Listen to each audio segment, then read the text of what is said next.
Okay, so I hope this video turns out alright. I've been wanting to film this video, not this video, but a video for the past couple days. Thursday I turned 21. Yay! I made a video about it, but then I kept it unlisted and then I eventually deleted it. I don't know why. But I'm wanting to film a video. I'm realizing it's really hard to film without a tripod. My normal setup I've been using has just been my camera sitting on my dresser, and then I drape, fun fact, the illusion, I drape a gray blanket over a blow-up mattress that's already pre-blown up, and I use that as like my backdrop. But my room's a hot mess right now, so what you don't see behind the camera is clothes all over the floor, everything everywhere out of place. Normally I'm not this disorganized, but I've got a lot going on and I'm super stressed. Like, I had a paper due midnight Sunday. Today is, it's currently Tuesday morning, but Monday night it's 12:30. And I didn't do it. First time I've ever not turned a paper in on time. I'm a little scared. But I can't, I don't know why mentally I'm just not here right now. But yeah, I've been wanting to film a video and I was like, okay, well I don't have a tripod, so it's going to be hard to film in my room. And then I wanted to do an updated skincare routine, but I need a tripod for that because there's nowhere to put my camera in the bathroom. And my current setup I have right now is we are sitting on my bed and the camera is propped up on books, and I have a memory foam mattress, so if the camera shakes, I apologize. That would be because I'm moving. Yeah, but I decided I wanted to do a book haul, I guess. I bought a crap ton of books this past month, so I just wanted to go through and share some of the ones I've read, some of the ones I haven't read. Yeah, so let's get started. I guess I'll kind of start off with like more fantasy style. I apologize again for the camera shaking. So one of the first books I got was Shimmer and Burn by Taranta. Taranta, yeah, I think I'm saying that right. This definitely, and just reading into it, has a magical feel. And it's that kind of, you know, kingdoms and witches kind of thing that I like sometimes.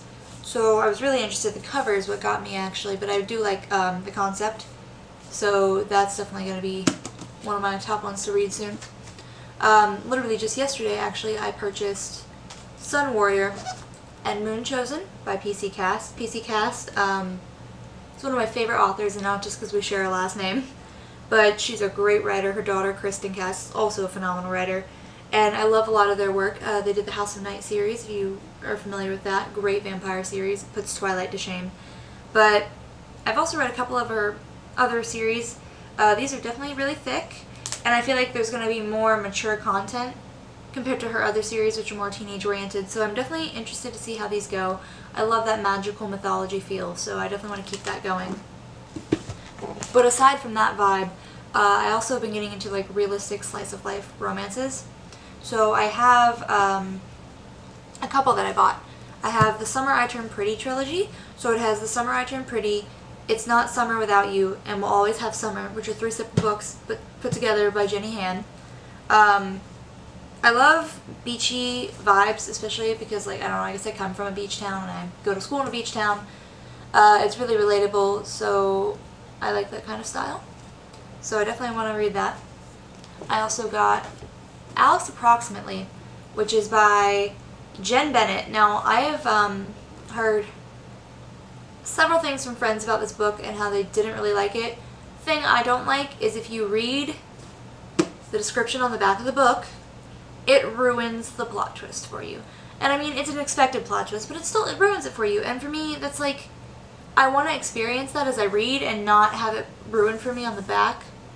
But regardless, I have high hopes for this, so I hope that works out well. One of these I did read, a couple of these I did read. This one I read, it's called Tell Me 3 Things by Julie Buxbaum. Phenomenal piece. It's definitely a more modern piece, aside from the fact that it takes place in modern times. But it involves like email conversations and text conversations. And I definitely think that's a new age thing. I mean, even like 10 years ago, people weren't writing text conversations into novels. Like, it was unheard of. And so I like this new shift with literature. and I think it can showcase characters in more ways than just having a writer use descriptive imagery.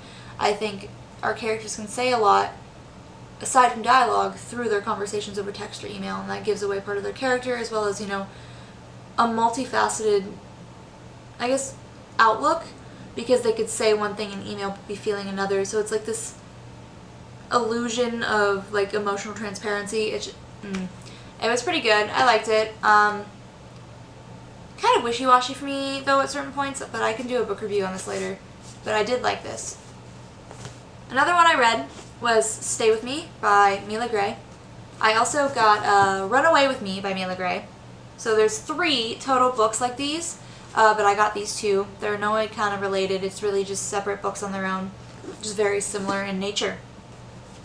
And it definitely took on a topic that we're really not used to, aside from romance. It involved a amputee veteran and falling in love. Well, he wasn't an amputee. I don't want to ruin it, but he's basically blind, or so he thought. One of his friends was the amputee, but it basically just is about him experiencing love after coming home from war and being in this mental hospital and military hospital. Really nice romance. Some things were also wishy-washy for me with this book. Again, I can do reviews on these books if people need be. But yeah, those 2 I got by Mila Gray. So I can't wait to read the other one. Also has a military kind of theme to it. And then there's Loving Gelato by Jenna Welch. I actually really like this. It takes you to a place, and even though you've never been there, it makes you feel like you're there, and it's a nice teenage coming-of-age romance. And it was just beautiful, and yeah, I actually really like this one a lot. As like cheesy as it was and teenagery at certain points, but it was nice. And then I got Everything by Nicola Yoon. This was the one that was made into a movie. I didn't want to watch the movie yet. I kind of want to read the book first. Just flipping through, this is also a more new age book. I mean, it's got like this imagery and drawings and text conversations, but it also kind of reminds me of Slaughterhouse-5 in a sense that it uses certain like doodles and stuff. I'm really excited for this. I think this will be a good one. Keeping up that teenage, angsty, romancy thing, I've got To All the Boys I've Loved Before. I've heard good things about the series. I don't really know much about it, and I'm definitely interested to read it. It is by, the name is being covered up here. We'll see. Give me a second. Jenny Han.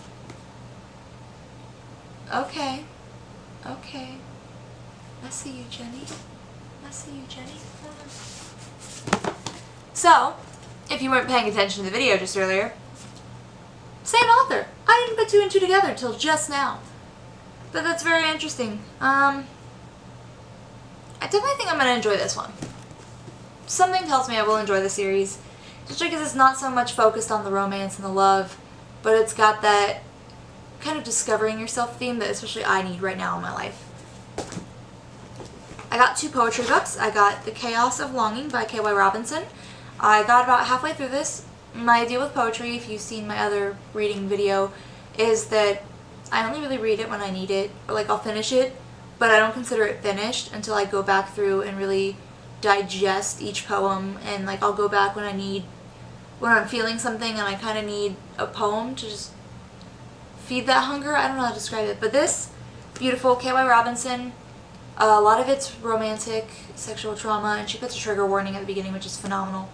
The sexual trauma, there's some romance, there's color, because she is a woman of color, so there's a lot of race imagery, race wording, and those poems absolutely phenomenal.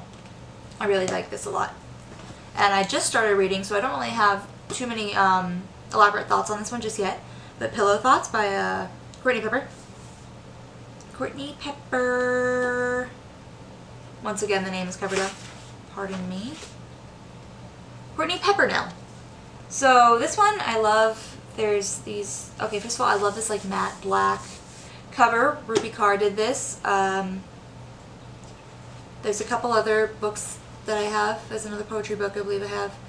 Oh, Amanda Lovelace. The Princess Saves Herself in this one. Also has this like matte black cover. I love this so much. And then it's got this imagery of these jellyfish all throughout, and it's absolutely beautiful. I've only read the first couple pages so far, and I like it. The part that I'm having trouble with for these two is there's some very short poems in them. I'm a fan of short poems if they say a lot with the few words that they have. Unfortunately, with these two, some of the ones I've read, I want more out of them. It's almost like just throwing a quote down on paper, which is fine. But these are definitely pitched more as poetry books from what I've seen, so I would like to see more of that. Versus like reading Rupee or Christopher Poindexter, who have these very like elaborate stitched poems, and I love those. But these lovely ladies are women of few words, which can be good, but in some of their poems I feel like they're definitely lacking. And then finally, so for my junior seminar class, it's basically our prep for our senior projects.